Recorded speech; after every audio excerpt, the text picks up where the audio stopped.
বিধায়ক হওয়ার পর প্রথমবার হুগলি জেলা পৌরসভার কাউন্সিলরদের সঙ্গে সৌজন্য সাক্ষাৎকার করতে এসে পৌরসভার সংস্কারের কাজে সামিল হলেন চুঁচুড়ার বিধায়ক সুবীর নাগ। এদিন হুগলি জেলা পৌরসভার পৌরপিতা কাউন্সিলরদের সঙ্গে একান্ত বৈঠক করেন বিধায়ক।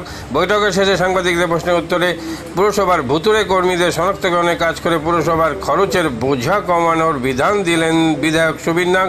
পাশাপাশি পুরসভা এলাকার অবৈধ নির্মাণ বন্ধ করার পাশাপাশি আবাসনগুলিতে নিজস্ব পাম্পগুলি ব্যবহার করে পুরসভার সরবরাহিত জল স্টোরেজ করে সেই জল ব্যবহারের বিধানও দিলেন পুরসভার কাজে সব রকম সহযোগিতার প্রতিশ্রুতি দিলেন বিধায়ক সুবীর নাগ। সেখানে পাম্পিং স্টেশন করে অনেকগুলো আমাদের ইয়েও তৈরি হয়েছে, বলে ট্যাঙ্ক, সেগুলো এখনও মনে হয় প্রকল্পে অনেক ট্যাঙ্ক হয়েছে, সেগুলো এখনও শুরু হয়নি। আমার মনে হয় এগুলো ঠিকঠাক সব চালু হলে এই সমস্যা থাকার কথা নয়, জলে ফোর্স নিয়ে সমস্যা হওয়া উচিত, এগুলো সব ঠিক হয়ে যাবে। বেআইনি নির্মাণের ক্ষেত্রে কিছু কথা হলো? একদম, আমরা জিরো টলারেন্স, কোনো বেআইনি নির্মাণ, এমনকি কথাও আমাদের হয়েছে যে জল জমার প্রচুর আমাদের রাস্তা নর্দমা, কেউ বাড়ি করে নিয়েছে, কেউ দোকানঘর করে নিয়েছে, পরিষ্কার করা যায় না ড্রেন, তাহলে নিকাশি ব্যবস্থা চলবে কী করে?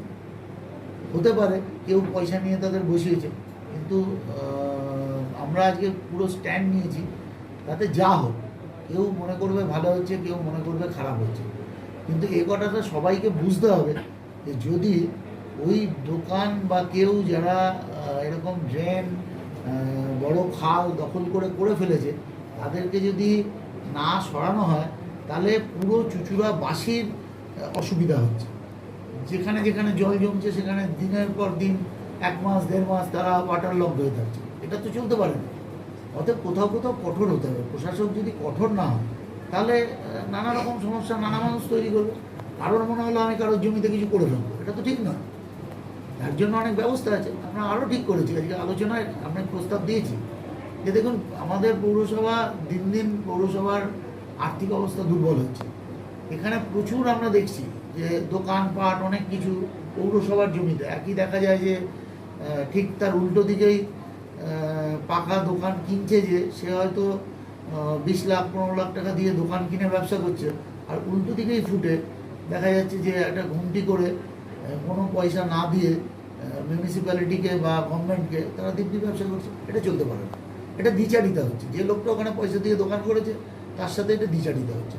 অতএব মিউনিসিপ্যালিটি স্কোয়ার ফুট অনুযায়ী যেখানে যেমন ডিমান্ড আছে, ঘড়ির মোড় একটা বড় জায়গা, যেখানে বাজার দর যেমন হয় সেই রকম অনুযায়ী একদম সার্ভিস চার্জ নিতে হবে স্কোয়ার ফুট অনুযায়ী।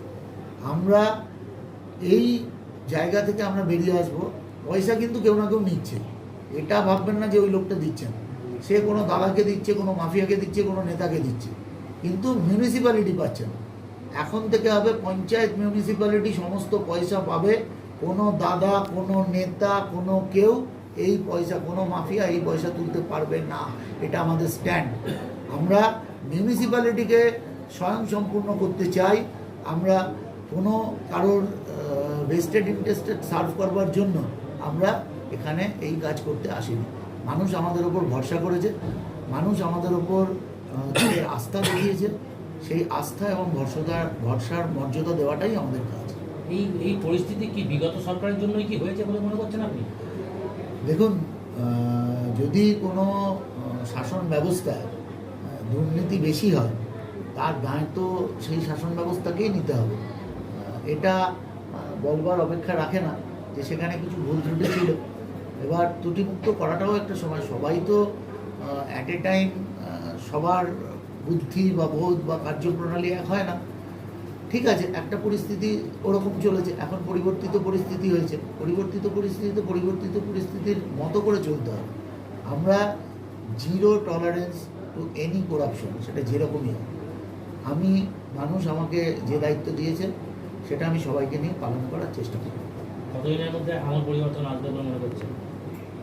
আজকে এক্স চেয়ারম্যান সাহেব আমাকে একটা উদাহরণ দিয়ে বললেন যে দেখুন, এখানে যখন ওই ময়লা আনতে যায় তখন ময়লা কে দেবে, বাড়ির লোক দেবে না পরিচারিকা দেবে, সেই দ্বন্দ্বে দেখা যায় পরিচারিকা আসেনি বলে ওপর থেকে ময়লা ফেলে ডাস্টবিন বা রাস্তার উপর প্লাস্টিকে করে বেঁধে ফেলা হচ্ছে। এটা কিন্তু দোষ অন্য কারণ না, কিছু ইনডিসিপ্লিন মানুষকে ডিসিপ্লিন হওয়ার জন্য প্রশাসনকে করা হতে হবে। আমরা কড়া পদক্ষেপ নেব, ডিসিপ্লিন সবাইকে হতে হবে। আমি নিজে যেমন ডিসিপ্লিন হব, আমি চেষ্টা করব বাদবাকি সবাইকে ডিসিপ্লিন করার, এবং আমরা সকলে যদি প্রয়াস করি, আমার মনে হয় চুঁচুড়াবাসী এটা ঐতিহ্যের শহর, সংস্কৃতির শহর, এখানে মানুষ এতটা খারাপ হতেই পারে না যে যদি আমরা এখানকার মানুষ আমার মনে হয় না এতটা নন কোঅপারেটিভ হবে যে প্রশাসন একটা ব্যবস্থা নিল সেটাকে ভাঙবার জন্য সবাই চেষ্টা করবে। অতএব দুপক্ষ থেকে চ্যারিটি বিগিনস অ্যাট হোম, আমরা সবাই আমাদেরটা চেষ্টা করি।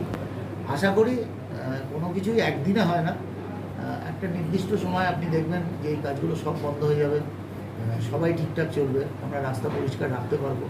এটার একটা পাইলট প্রজেক্ট আমার কাছে অনেক কাউন্সিলরই রিপোর্ট করেছে, ড্রেনের ওপর পাকা কনস্ট্রাকশন হয়ে গেছে, কাউন্সিলররা রিপোর্ট করছেন, কিন্তু সেটা ভাঙবার জন্য কেউ সৎসাহস দেখাচ্ছে না। কিন্তু কাউকে একটা করা হতে হবে। আমার একটা মানুষের সুযোগ দেখবার জন্য আমি 1000 মানুষের দুর্ভোগ ডেকে আনবো, এটা হতে পারে। দরকার পড়লে কঠোর হতে হবে। আমি সবাইকে বলেছি কঠোর হন, আমি দাঁড়িয়ে থাকবো। যদি কোনো কনস্ট্রাকশন আমার মানুষের জন্য ক্ষতিকারক হয়, সেই কনস্ট্রাকশন ভেঙে ফেলতে হবে, কিছু করার নেই। সেখানে আমরা সবাই কঠোর হবো। কী হয়নি এটা নিয়ে আলোচনা নয়, কী হবে এটা নিয়ে আলোচনা। আমার মনে হয় চেয়ারম্যান সাহেবও একমত, তারা প্ল্যানিং করুক কোথায় এই ধরনের অবস্ট্রাকশান আছে, যে একদম এমনভাবে করেছে যার জন্য আমি 5 নম্বর ওয়ার্ডের কাউন্সিলর, 17 নম্বর ওয়ার্ডের কাউন্সিলর, এরকম অনেকের থেকে পেয়েছি। চুঁচুড়া বিধানসভার নবনির্বাচিত বিধায়ক, উনি কয়েকদিন আগে আমাকে ফোন করে জানালেন, সুপ্রভাত জানিয়ে, যেরকম আমি বুধবার দিন বেলা 12টা নাগাদ পৌরসভায় যাব, একটু কাউন্সিলরদের সঙ্গে পরিচিত হতে, তুমি একটু সবাইকে খবরটা দিয়ে দেবো। সেই মোতাবেক আজকে সব কাউন্সিলরদের বলেছিলাম, তারাও এসছে। খুব সদর্থক আলোচনা হয়েছে। আমরা আমাদের পৌরসভার কিছু কিছু ত্রুটি বিচ্ছুরির কথা তুলেছি, কী করলে ভালো হয় সেটাও আমরা জানিয়েছি, প্রস্তাব দিয়েছি। উনি সেইটার সঙ্গে একমত হয়েছেন, আমাদের লিখিত আকারে ডিটেলসে দিতে বলেছেন। আমরা সেগুলো ওনাকে জানাবো, যাতে আমরা পৌরসভার যে সুযোগ সুবিধাগুলো পেলে আমরা আমাদের পৌর কর্মচারী এবং পৌরবাসীকে ভালো রাখতে পারবো, উনি সেটা সহযোগিতা করবেন বলেছেন। আমরা সেটা ওনাকে লিখিত আকারে জানাবো। প্রত্যেক ওয়ার্ডে কাজের জন্য বিজেপি একজন করে প্রতিনিধি দেবে বলেছে। হ্যাঁ, উনি বলেছেন ওনার একজন করে প্রতিনিধি থাকবে প্রত্যেক ওয়ার্ডে, যারা লোকালে কাজকর্ম দেখাশোনা করবে, পরিষ্কার পরিষ্কারের ব্যাপারগুলো দেখবে। আমাদের প্রত্যেকটা ওয়ার্ডে সর্দাররা আছে, কাজ দেখাশোনা করে। ওনার যদি প্রতিনিধি থাকে সেটা একদিকে ভালো, কারণ পৌরবাসীর ভালো। ওনাদের তরফ থেকেও রইল, আমাদের পৌরসভার তরফ থেকে রইল। অ্যাকচুয়াল প্রবলেমের মুখোমুখি হবে। বাইরে থেকে তো অনেকজন অনেক কথা বলে দেয়, সেইটা ওনারাও ফিল্ড ওয়ার্ক করলে দেখতে পারবেন যে কোথায় কোথায় কী ত্রুটি রয়েছে, ওয়াকিবল হবে। একযোগে কাজ করলে নিশ্চয়ই পৌরবাসীর উপকার হবে। বেআইনি নির্মাণের এবং ভুতুড়ে লেবার, যেটার উপরে সব থেকে বেশি জোর দেওয়া হচ্ছে, সেটা কি কংক্রিট কি সিদ্ধান্তে আসলেন? হ্যাঁ, ভুতুড়ে লেবার নিয়ে উনি প্রশ্ন তুলেছেন, আমরা কিছুটা তার সঙ্গে একমত, কারণ সেটা ব্যাপারে আমি উত্তর দিয়েছি যে আমার আগে যিনি চেয়ারম্যান ছিলেন, এক্স চেয়ারম্যান অমিত রায়, এইটা নিয়ে একটা লাগাতার লড়াই চালিয়েছিলেন ভুতুড়ে লেবার নিয়ে। আমরাও তাকে তখন সহযোগিতা করেছিলাম। এখন আমি কয়েক মাস হলো বসেছি, আমি সেই প্রচেষ্টা লাগাতার চালিয়ে যাচ্ছি। এখানে আমাদের সব কাউন্সিলরের হেল্প দরকার, সব ডিপার্টমেন্টের আধিকারিকদের হেল্প দরকার, কারণ তারাই জানে, যারা ফিল্ডে কাজ করায়, দপ্তরের কাজ দেখাশোনা করে, তারা জানে সই করে কে চলে যায় আর কে কাজ করে। আমরা তাদের মারফত খবরাখবর নিচ্ছি। এছাড়াও আমরা স্পট ভেরিফিকেশান করব, সেটা কদিন আগেই আমরা ঠিক করেছি। বিধায়ক আসার আগে থেকেই এক্সিকিউটিভ অফিসার তিনিও আমাদের সঙ্গে যেতে চেয়েছেন যে আমরা যারা সই করে গেল ফিল্ডে গিয়ে থেকে পাই কিনা, না পেলে আমরা তৎক্ষণাৎ ব্যবস্থা নেব। কারণ যারা কাজ করছে কষ্ট করে, তারা দেরিতে মাইনে নেবে এই লোকগুলোর জন্য, যারা সই করে চলে যাচ্ছে, কাজ করছে না। এদের বিরুদ্ধে আমরা বিধায়ক আমাদের সঙ্গে একমত, এগুলো ব্যবস্থা নিতে হবে।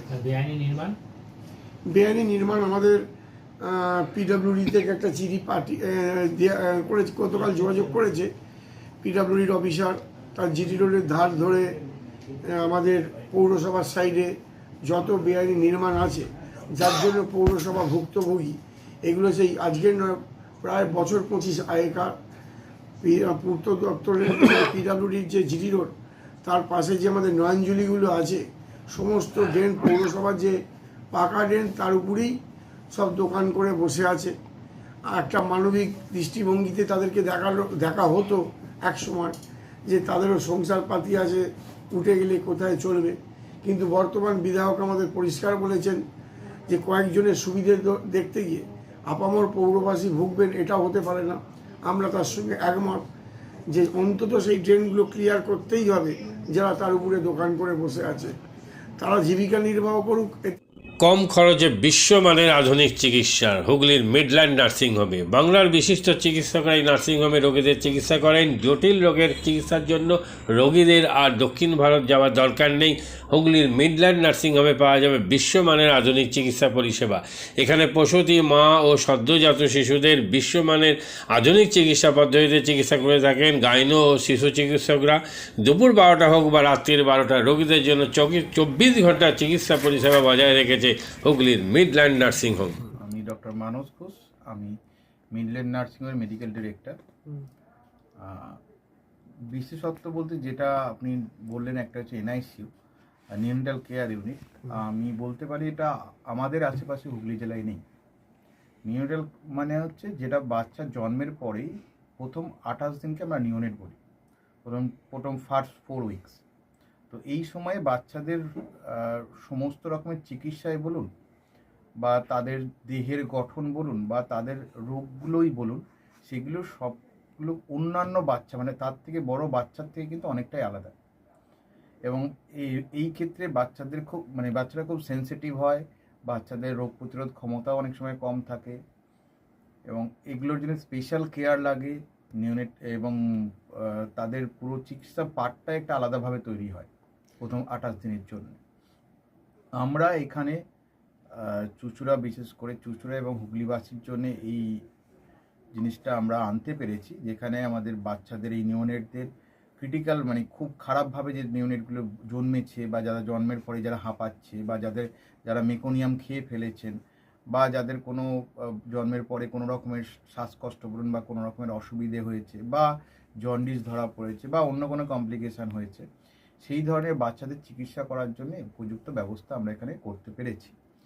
তার ভিতরে আমরা বলতে পারি আমাদের এখানে ওয়ার্মার আছে সাফিসিয়েন্ট, আমাদের এখানে 6টা বেডের জন্য ওয়ার্মার আছে, এবং আমাদের এখানে phototherapy bilayer double surface phototherapy আছে যাদের কনজেনিটাল বা যাদের জন্ডিস ধরা পড়েছে তাদের জন্যে, এবং বাচ্চাদের ভেন্টিলেটার আছে আমাদের একদম নিওনেটদের জন্য। এই ভেন্টিলেটার সাধারণভাবে সব জায়গায় পাবেন না, এবং বাচ্চাদের বাবেল সিপ্যাপ, যেটা একটা স্পেশালাইজ মেশিন, বাচ্চাদের যেহেতু ভেন্টিলেটার খুব বেশি লাগে না, কিন্তু বাবেল সিপ্যাপ বলে একটা জিনিস খুব বেশি লাগে, তাদের অক্সিজেনের পরিমাণ কমে গেলে, তাদের শ্বাসকষ্ট হলে, সেটাও আমাদের এখানে আছে। এবং আমি কিছুদিন আগে আমাদের একটি বাচ্চা এখানে ভর্তি হয়েছিলেন, যার শ্বাসকষ্ট হতে শুরু করেছিল জন্মের 6 ঘন্টা পর থেকে, এবং সুন্দরভাবে তাকে আমরা এখানে চিকিৎসা দিয়েছি। আমাদের এখানে দুজন খুব ইয়ং এনথুজিয়াস্টিক পেডিয়াট্রিশিয়ান আছেন, ডক্টর মৈত্র এবং ডক্টর ঘোষ। তো তারা তাদের দুজনের আন্ডারেই বাচ্চা ভর্তি ছিলেন। অন্য পেডিয়াট্রিশিয়ানরাও আসেন, বাট এনারা আমাদের এখানে সবসময়ই থাকেন, মোটামুটি একটা স্তম্ভের মতো আমাদের নিউনেটাল কেয়ার ইউনিটের জন্য। এবং বাচ্চাটি এই মুহূর্তে খুবই ভালো আছে, তাকে আমরা ডিসচার্জ করেছি। এটা কি প্রিম্যাচিওর বেবিদের ক্ষেত্রে এটা বেশি প্রয়োজন হয়? ভীষণভাবে প্রিম্যাচিওর বেবি, যারা একটু আগে জন্মেছেন, বা যাদের ওয়েট কম হয়েছে, এবং অনেক সময় মায়ের বা ওয়েট অনেক সময় বেশি ওয়েট হলেও যে সেটা ভালো সেরকম নাও হতে পারে, যেমন ডায়াবেটিসের ক্ষেত্রে হতে পারে, বা অনেক সময় বাচ্চাদের বারবার জন্মানোর পর সুগার ফল করছে, এটাও আমরা দেখি। অনেকগুলো কারণেই যেগুলো জন্মের পরেই যে সমস্ত সমস্যাগুলো হয়, সেগুলোর জন্য এরকম স্পেশালাইজ ইউনিট দরকার হয়, নিউনেটাল কেয়ার ইউনিট, এবং সেটা আমরা এখানে করতে পেরেছি। প্রথম কথা হচ্ছে জীবনের দাম সব থেকে বেশি, ঠিক আছে, এবং যে মা 10 মাস তার বাচ্চাটাকে গর্ভে ধারণ করেছেন, তার জন্যে সারা পৃথিবীর সব থেকে মূল্যবান জিনিস বা সেই বাবাটির জন্য কিন্তু সেই শিশুটি। রিগার্ডিং কস্ট যদি বলেন, আমরা এমনিতে একটা মফস্বল এলাকাতে থাকি এবং আমাদের পুরো নার্সিংহোমটাই মফস্বল এলাকাতে। আমরা সেটার কথা মাথায় রেখেই আমাদের যে সমস্ত কস্টগুলো রেখেছি। এবং এই যেটা বললাম, কয়েকদিন আগেই আমাদের একটি বাচ্চা যাকে হঠাৎ করে শিফট করতে হয়েছিল নিকুতে, সে চিকিৎসা পেয়ে গেল। তার বাবা মা দুজনেই খুব স্যাটিসফাইড। আমাদের সেটা আমাদের যে ফেসবুক আছে, পেজ আছে, সেখানে আপনারা তাদের কথা শুনলে বুঝতে পারবেন। এবং কস্ট মানে যথেষ্ট রিজনেবল। আমি একেবারে কম বেশি এরকম বলবো না, আমি বলবো রিজনেবল। আমাদের মফস্বলের জন্য যেটা হওয়া উচিত সেই রকমই করা আছে। নাম বলুন।